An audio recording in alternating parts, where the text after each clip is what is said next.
Quem nos acompanha sabe que nesse mês de junho eu estive ali em Flores da Cunha, acompanhando a elaboração dos tapetes serragem para a procissão de Corpus Christi.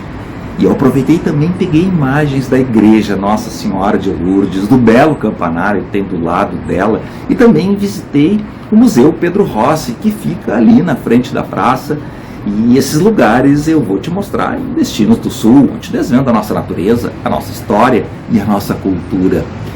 E eu estou gravando aqui em casa, porque eu até estava pensando em juntar o conteúdo da elaboração dos tapetes serragem com a igreja, com o museu, mas depois que eu concluí as gravações, eu acabei não conseguindo gravar um outro conteúdo relativo aí à igreja e o museu, porque eu resolvi separar, porque tinha bastante material sobre a elaboração dos tapetes serragem. Esse vídeo está bem interessante, eu conversei com o pessoal, vi as instituições que estavam por trás desse esforço, vamos dizer, comunitário, bem interessante, e com as pessoas que explicaram detalhes dos desenhos escolhidos para os tapetes. Foi bem interessante. Então a gente deixou um conteúdo só sobre o tapete e resolveu fazer um outro conteúdo com calma sobre esses outros dois lugares bem interessantes, e um deles é o Museu Pedro Rossi,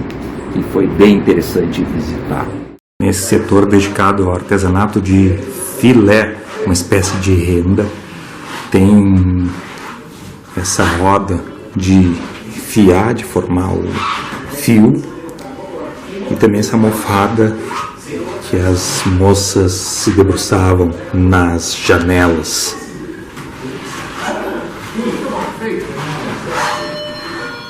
E tem um andar inferior aqui onde se destaca toda a estrutura antiga para a produção de vinhos, que é o produto típico da região. Flores da Cunha é o maior produtor de vinhos do Brasil.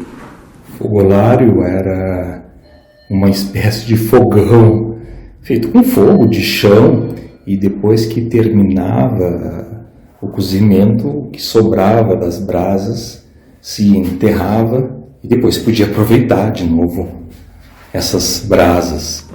Um objeto interessante, não é em qualquer museu que a gente encontra, é essa casinha com os lambrequins enfeitando em cima, mas era na realidade um sanitário, e um tempo que não tinha papel para a gente limpar e se usava sabugo de milho. Nesse setor aqui de arte sacra tem vários objetos, e claro que não podiam faltar as bíblias escritas em latim. Quem nos acompanha sabe que a gente visita muitos museus e sempre tem o quarto antigo para mostrar como é que era em outros tempos. E esse aqui tem também aí um conjunto de roupas para a gente poder mergulhar nessa outra época dos primeiros anos da imigração italiana. Tem até uma penteadeira, e esse museu fica aqui bem na frente da igreja em Flores da Cunha, um belíssimo campanário e os tapetes coloridos sendo elaborados aí para o Corpus Christi.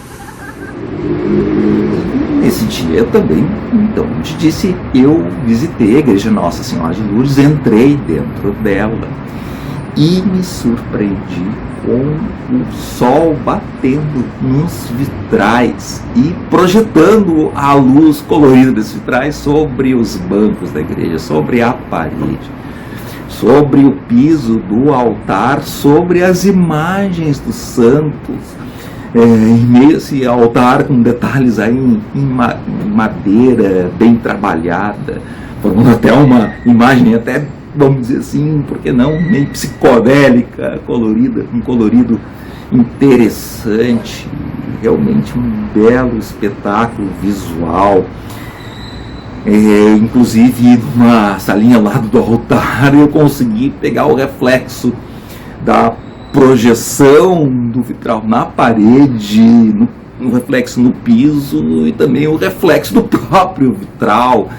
Realmente me surpreendeu e foi um colorido bem interessante. E o interessante é que esses vitrais, diferente de muitas das igrejas católicas, eles são apenas um mosaico, desenhos, e não são de cenas ou figuras da religião ou da Bíblia, enfim, como é comum nas igrejas católicas. As igrejas luteranas até não têm a figura dos santos, nas igrejas católicas sempre tem cenas, são colocadas em belíssimos vitrais, a gente gosta muito, sempre mostra seguido. E nessa igreja, Nossa Senhora de Lourdes, os vitrais, eles são com esses desenhos abstratos. É claro que eu também peguei imagens externas da igreja, principalmente quando eu estava circulando ao redor da praça, onde estavam sendo feitos os tapetes. Aí eu peguei algumas imagens também um pouco mais distante, compondo com a praça. Inclusive no conteúdo e no vídeo aí sobre a elaboração dos tapetes, uma hora eu filmei os tapetes com o som do badalar dos sinos, e também inclusive de um anúncio em alto-falante, que ainda permanece essa tradição aí na cidade, fazer anúncio em alto-falantes, anúncios importantes. Nesse dia foi feito o anúncio do falecimento de uma pessoa de uma certa idade. Eu peguei por ser uma coisa peculiar, interessante, e nesse dia inclusive eu percebi, acho que acabou não sendo captado pelo vídeo, pelo áudio desse vídeo, e eu percebi que na hora que deu o falecimento houve uma certa comoção, de algumas pessoas estavam perto, uma pessoa conhecida, apesar de ser uma pessoa já de alguma idade, enfim, não sei se estava doente ou não, mas como era público, eu filmei, não sei se podia, a gente sempre quer preservar a privacidade das pessoas, mas enfim, qualquer coisa vocês entrem em contato com a gente aí. A ideia era mostrar para mais pessoas essa característica, essa coisa interessante do sistema de alto-falantes da igreja, que eu acredito que inclusive está também no alto do campanário, onde, como eu te disse, tem uns sinos interessantes. Esse campanário é um dos mais imponentes aí do Rio Grande do Sul. E esses sinos, inclusive, eles têm nomes. E existem nomes aí femininos, tem relação com santos, como a Pierina, que homenageia São Pedro, a Antonieta, que homenageia Santo Antônio, e também a Imaculada, para homenagear a Imaculada, o Imaculado Coração de Maria, enfim. E também um sino chamado Cláudio, em homenagem ao bispo Dom Cláudio Ponce de Leão, e um único sino em homenagem, com nome masculino, em homenagem a Dom Finote, que era o pároco que encomendou esses sinos e trouxe ali nos anos 40, o campanário foi inaugurado em 1949, ele trouxe esses sinos, ou encomendou esses sinos de uma fábrica, uma fundição tradicional e importante, a fundição Paccard, que fica na região de Savoia, na França. E eu fui pesquisar, e mais uma vez eu estou te levando aí para conhecer um pouco aí da Europa e essa relação aí com o Rio Grande do Sul. E essa fábrica foi fundada, inclusive, por Antônio Paccard em 1796. Tem uma tradição, forneceu importantes sinos para importantes igrejas aí da França, dos Estados Unidos, inclusive fez cópias do Sino da Liberdade dos Estados Unidos. Uma hora eu te conto com mais calma essa história. E ali eu vi que essa fábrica fica numa cidadezinha perto de Annecy, na França, que é uma cidade que eu já te mostrei num outro vídeo sobre Garibaldi, sobre a influência de religiosos franceses, tanto os padres capuchinhos que ergueram essa igreja de Flores da Cunha, quanto as irmãs de São Francisco, cujas congregações se desenvolveram ali na França, perto da fronteira com a Suíça. A cidade de Annecy fica cerca de 30 quilômetros de Genebra, na Suíça, e também aí cerca de 30 quilômetros da divisa ou da fronteira com a Itália. E eu te mostrei que a cidade tem uma igreja que serviu de inspiração para a igreja dos capuchinhos em Garibaldi. Era uma igreja igual a Annecy, na França, e eu achei essa igreja lá.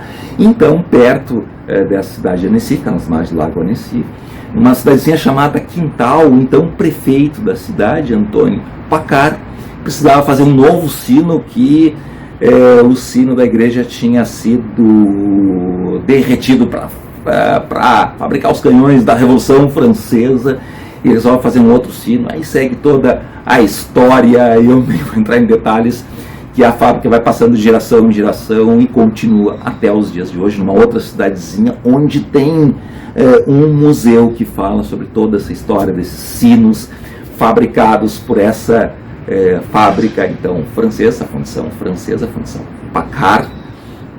E esses sinos aí estão espalhados em igrejas da França, dos Estados Unidos, e tem também uma igreja ou num campanário aqui de Flores da Cunha. Como te disse, esse campanário está em restauro.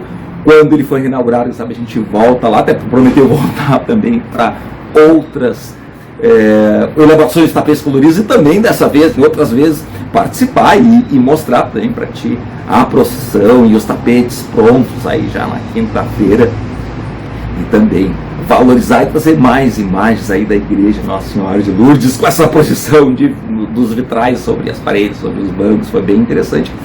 E esse campanário com esses sinos que tem nome, cada um tem um peso e uma nota. Uma hora a gente detalha mais como funciona todo esse sistema desses sinos que foram trazidos, então, dessa função, uma das mais importantes, eu acho, com uma história rica, que fica no sul da França, na fronteira com a Bélgica, com a Suíça e também com a Itália. Mais uma relação interessante aí aqui do Rio Grande do Sul com a Europa, que a gente quis se trazer também para esse conteúdo. Tu já sabe, né? Acessa destinosdosul.com, que tem muito mais para ti. Vamos junto!